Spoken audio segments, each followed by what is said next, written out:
करवा भी वही रहे और ताकत सामर्थ्य भी वही दे रहे हैं। कभी किसी भी अच्छे विचार या अच्छी क्रिया में अपने को भूल कर भी करता मत मानना, तो बुरी क्रिया कभी होगी ही नहीं। बात पकड़ो। यदि अच्छी क्रियाओं के करताप बनोगे तो बुरी क्रियाओं से बच नहीं सकते। अगर अच्छी क्रियाओं को देख रहे हो कि प्रभु करा रहे, तो बुरी क्रियाओं का संकल्प ही नहीं उदय होगा। अहम गलित हो गया तो अहम में ही तो सारे विकार रहते हैं। हर समय प्रभु के सामने कृतज्ञ रहो। कितनी कृपा, क्या हमसे लेना है आपको, आप तो पूर्ण काम हो, हमें इतना दुलार कर रहे हो। बलिहारी प्रभु, वो बार बार मन उनके चरणों में लौटता रहता है। प्रभु का विधान सर्वज्ञता से पास हुआ है। वो खूब आगे की, पीछे की, मध्य की सब बात सोच करके उन्होंने आपके लिए विधान किया है। पहले से उन्होंने आपका उस समय मंगल विधान सुनिश्चित कर दिया है। कैसी भी परिस्थिति हो, कभी ऊबना मत, घबराना मत, अधीर मत होना और अपने भगवत विश्वास में कमी मत आने देना। कैसी भी परिस्थिति हो, यह जरूरी है। उबना मत। बहुत हो गया कष्ट सहते सहते, कितना सहूं, नहीं। ये अगर ऐसा आ रहा है तो भी आप भगवद आश्रित नहीं हुए। नहीं, ऐसा आ ही नहीं सकता। बड़ा आनंद आता है कष्ट में, बड़ा आनंद आता है। पूरा का पूरा मन, इंद्रियां केवल प्रभु में होती है। क्योंकि कष्ट में कोई विषय की इच्छा तो होती नहीं किसी को भी। भारी पीड़ा है तो सब उसी में होती। जिसने अभ्यास किया है भगवत चिंतन का, आश्रय है प्रभु का, तो कष्ट में भाग के कहां जाएगा। उसी में तो एकदम तन्मय हो जाता है मन, इंद्रिया। आज जो आप भागवती का अभ्यास करते हो तो आपको पूर्वाभ्यास परेशान करता है ना, विषय चिंतन। और जिसने पूर्व में खूब भजन किया है तो आज विषयों के बीच में भी हो तो उसका भजन कैसे रुक जाएगा। सोचो जरा। आज आप खूब भजन की चेष्टा कर रहे हो पर पूर्वाभ्यास आपको विघ्न पहुंचा रहा है ना। ऐसे ही यदि आपने भजन का अभ्यास किया तो वर्तमान में कैसी भी दुखद विषयमयी कैसी भी परिस्थिति हो, वो कैसे रुक जाएगा। जब असद अभ्यास सत अभ्यास के बीच में प्रकट हो रहा है तो सत अभ्यास असत की सत्ता कैसे रहने देगा। इसीलिए जो भजन परायण जन होते, भारी से भारी विषम परिस्थिति में भी हर समय भजन करना नहीं होता, भजन नृत्य करता है, वो निहाल हो जाता है। सुख किसे कहते तब आप जानेंगे। सुख का परिचय तब आप जानेंगे जब इतना भरोसा हो कि कैसी भी परिस्थिति हो, उबना नहीं, घबराना नहीं, अधीर मत होना और विश्वास में कमी मत आने देना। यार कब तक भोगूं, कब तक। ऐसे लोग हैं उद्दंडता करते हैं, पाप करते हैं, उनको बुखार भी नहीं होता। भजन में लगे लोगों को देखो कितना कष्ट। ये क्या है प्रभु, कम से कम उनका शरीर स्वस्थ रखो तो आपका यश गा रहे भजन। उनका विधान सर्वज्ञता से भरा हुआ है। तुम अल्पज्ञ हो, तुम वर्तमान की बात सोच रहे हो।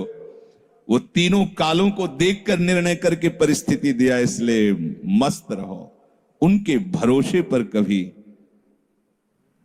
कई बार चर्चा की है प्रताप राय जी की। बचपन से भजन परायण थे, ईश्वर संपन्न घर था, भाई बहन सब खूब। कुछ दिनों बाद माता पिता पधार गए, पूरा अधिकार। ऐसे भजन में डूबे रहते कि उनका व्यापार था कि जैसे कोई धन लेने के लिए आया तो उसके लिए कुछ गिरवी रखना होता था, आभूषण आदि, और जितनी आवश्यकता है आप धन ले जाइए, और जब धन मिल जाए तो ब्याज सहित उसमें रख जाना और अपना सामान ले जाना। एक बक्सा रखा रहता था और वो आप माला लिए हर समय भजन करते रहे। बड़े वास्तविक आंतरिक वृत्ति से प्रभु में लगे थे, पर उनकी कुल परंपरा का यह व्यापार था। जैसे सदन जी की कुल परंपरा, तो कुछ गृहस्थ ऐसे महापुरुष जो अपने, भगवान भी कहते पर धर्मो भयावहा सुधर्मो निधनो श्रेया, पर धर्म, वो जो वहां का काजी था उसने देखा कि बिना किसी प्रयत्न के बड़ा आनंद इनके चल रहा है, तो जलन होती, जो भगवत विरोधी जन, विमुख जन होते हैं तो जलन होती है। इसको दूसरे रूप में हम कह सकते हैं कि प्रभु अब उनके भजन का फल देना चाहते थे। दोनों बातें, परिणाम जान गए हैं इसलिए हम कह रहे हैं प्रभु उनके भजन का फल देना चाहते थे, और वो वर्तमान से देखो तो वो द्रोही थे, भगवत द्रोही जन। 3 लोगों ने काजी से मिलकर कहा बड़ा सुख लूट रहा है, हम जाके देखा है, बढ़िया काम बन जाए। वो देखता भी नहीं कि बक्से में क्या रखा गया। ठीक, तो कुछ कंकड़ ऐसे झोली में, पहले थैली टाइप की झोली होती, गए, प्रणाम किया और कहा हमें 10,000 रुपए की आवश्यकता है, यहां लिखो दस्तखत, तारीख, दिन, और चेक भी नहीं करे। वो इतने विश्वास परायण भक्त थे, अभी तक ऐसा कुछ हुआ भी नहीं था। 10,000 रुपए दे। थोड़ी देर में दूसरा आ गया, थोड़ी देर में तीसरा आ गया, उनको धन था, दे दिया। 2-3 दिन बाद एक आया और 10,000 का ब्याज, 10,000 रुपए उनका, अपनी जहां रखा हो निकाल लीजिए। थैली निकाली और 2500 लोगों को पहले से काजी ने वहां भेज रखा था, सबके सामने डाला। देखो कितना पाखंडी है, हमारी सोने की सब जो आभूषण थे सब हटा के देखो इसमें पत्थर रख दिया, और हो तले दूसरा आ गया, प्रताप राय जी आपसे ये 10,000 रुपए, ये आपका ब्याज का पैसा। उसे अरे हाँ मेरे भी स्वर्ण, तीसरा है। फिर अब तो जितने गांव वाले थे जो श्रद्धा करते थे कि भक्त है, बड़ा उनका सम्मान था, सब उनके मुंह पे निंदा करने लगे। तिलक लगाए बैठे हो, कंठी बांधे हो, नाम जप करते, तुम्हें शर्म नहीं आती? तभी हम लोग सोचते थे कि कुछ करते हो रहे हो, इतना माला माल हो रहे हो, ऐसी बेईमानी तुम करते हो। काजी आ गया, उसने कहा तुम रिपोर्ट लिखाओ। रिपोर्ट लिखाई गई, बादशाह के पास रिपोर्ट पहुंचाया गई। उन्होंने कहा ऐसे पाखंडी को बंदी बना लिया जाए, सारी संपत्ति जब्त कर ली जाए। प्रताप राय जी ने जब सुन, अवाक, मतलब पत्नी से कहा कि ठाकुर जी की सेवा में बाधा ना पहुंचे, तुम ठाकुर जी को लो, पीछे के मार्ग से निकल जाओ, कुछ भोग सामग्री, आभूषण और ठाकुर जी को लेके चले जाओ। पत्नी ने ऐसा किया, साफ एक बर्तन भी नहीं रहने दिया, और उनको हथकड़ी डाल करके जेल में पहुंचा दिया, सब लूट लिया, सब नष्ट भ्रष्ट कर दिया। अब आप देखते जाओ। जब वहां पहुंचे तो जो विरोधी जन थे तो उन्होंने कहा कि ठाकुर के बहुत से आभूषण और बड़ी महंगी मूर्ति इनकी ठाकुर की, इनकी पत्नी, उसको तो आपने बंदी नहीं बनाया। सरकारी सैनिकों ने खोज की तो अपने मायके चली गई थी, वहां से उनको बंदी बनाया, ठाकुर जी को ला करके जहां धन का स्टॉक था वहां रख दिया, आभूषण सब उनके, दोनों को एक जगह हथकड़ी बेड़ी डाल के वो ठाकुर जी से एकांत में जेल में कहने लगे कि ये सब लीला तो हमें बर्दाश्त है, लेकिन आप जो हमारे प्राणनाथ हैं, आपको बंद कर दिया गया, भोग नहीं लगेगा, आरती नहीं होगी, आपको शयन नहीं करे, ये हमसे बर्दाश्त नहीं होता। प्राण हमारे ले लो, हम आपकी सेवा के बिना नहीं रह सकते। मुझे ये जो कुछ किया इस तो बर्दाश्त है, पर आप हमारे पास नहीं, आपकी सेवा नहीं, और जीवन भर कुल परंपरा से आपकी सेवा होती, नाथ ये मुझसे बर्दाश्त नहीं होता। बिकल होकर के रोए तो वहीं गल बहिया दिए प्रिया प्रीतम जेल में ही प्रकट हो गए। निहाल कर दिया। फिर आगे जो बड़ा चरित्र है, हम ये बताना चाहते हैं कि देखने में तो हमें लगा कि देखो ऐसे महान भक्त के जीवन में कैसी परिस्थिति आई, पर परिणाम देखकर हम ये कह सकते हैं कि ये फल वृत्ति आई, पूरे जीवन के भजन का फल कि सच्चिदानंद प्रभु का साक्षात दर्शन, साक्षात ऐसी महान स्थिति आगे उनकी वर्णन है। या कह रहे कि ऊबो मत, घबराओ मत, अधीर मत हो, विश्वास में कमी मत होने दो। अब प्रभु ने क्या देखा कि इसे ना संपत्ति के हरण का दुख है और ना इसे किसी सम्मान नष्ट का, पूरे जीवन भर सम्मानित रहे, गांव के सब भगत जी हैं, सब मिटिया मेट हो गया, इस बात का कोई दुख नहीं, केवल मेरी सेवा का सुख। आगे चरित्र में आता है फिर उन्होंने जो लीला की कि बादशाह चरणों में झुका, पूरी समाज के सामने उन तीनों ने स्वीकार किया मैंने कपट किया, फिर जय जयकार। ये तो उनके एक मिनट का काम होता है, ये उनका तिनके को ब्रह्मा बना देना, ब्रह्मा को तिनका बना देना, ये उनका तो खिलवाड़ होता है। इसलिए कभी विश्वास कम मत करना, क्योंकि ऐसी परिस्थिति आ सकती है कि आपको लगेगा कि अगर भगवान होता, मान लो वहीं थोड़ा सा नकारात्मक सोच कर ली जाए कि ऐसा क्या, जीवन भर आपसे प्यार करके भजन, इतनी भारी बेइज्जती, ऐसा ऐसा। भक्त अगर ऐसा चिंतन करता है तो शरणागति नहीं, क्योंकि शरणागति में विपरीत चिंतन की जगह नहीं होती, शरणागति में संशय नहीं होता। उसकी कृपा के असंख्य रूप हैं, वो आवश्यकता अनुसार जब जहां जैसे चाहेगी वैसा रूप रख लेगी। और आप शरणागत हैं तो आपके लिए अब कृपा के सिवा कोई दूसरा होगा नहीं। बैठा लिए हृदय में, आप प्रभु के शरणागत हैं, अब आप पर कृपा ही कृपा होगी। पर लिखा हुआ कि कृपा असंख्य रूप धारण कर सकती है, कोई भी रूप उसका हो सकता है। अब आदर करना, अब आपके जीवन में केवल कृपा होगी, शरणागत है पर उसका आदर करना।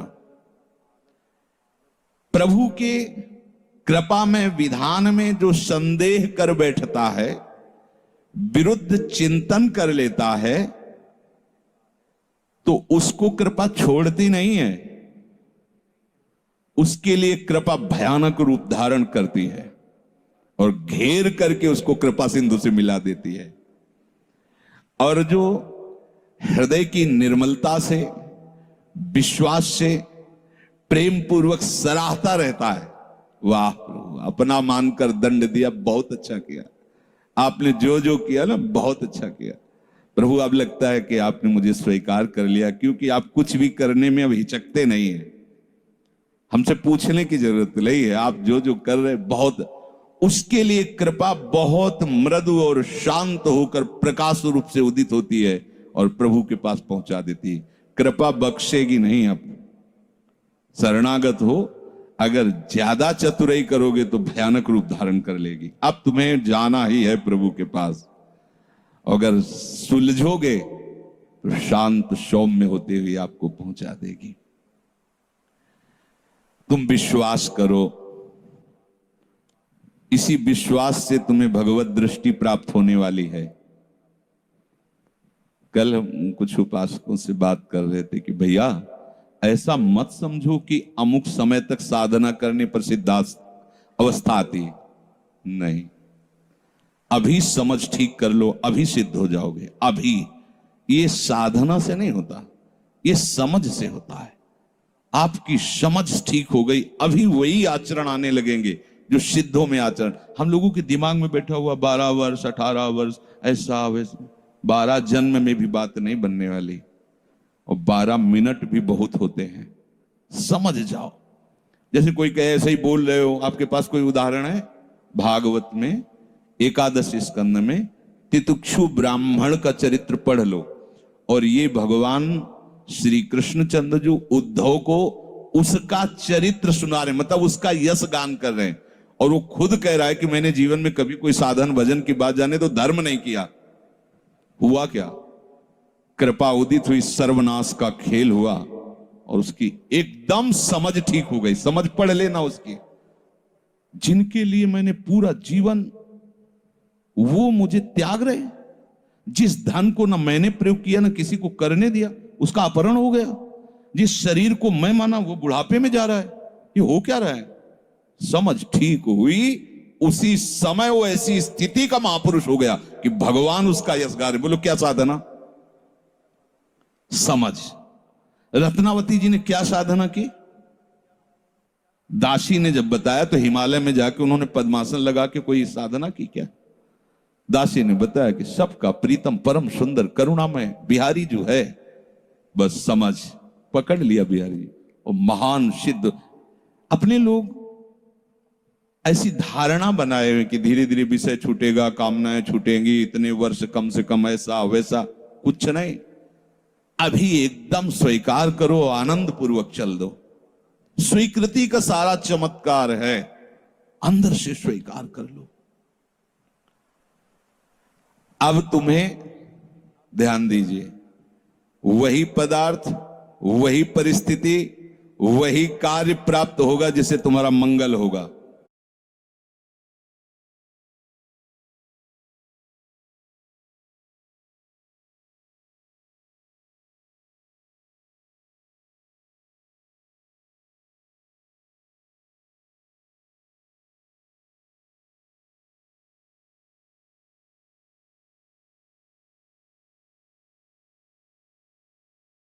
अरे लेकिन मेरे बैंक से तो पैसे कट गए। आप अपना ऐप चेक कीजिए।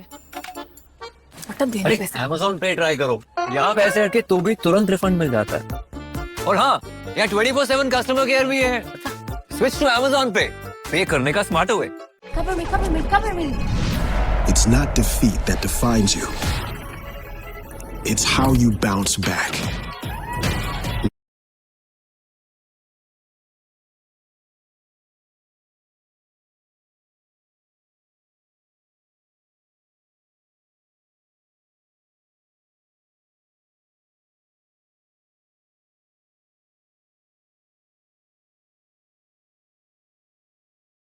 Reach your impossible.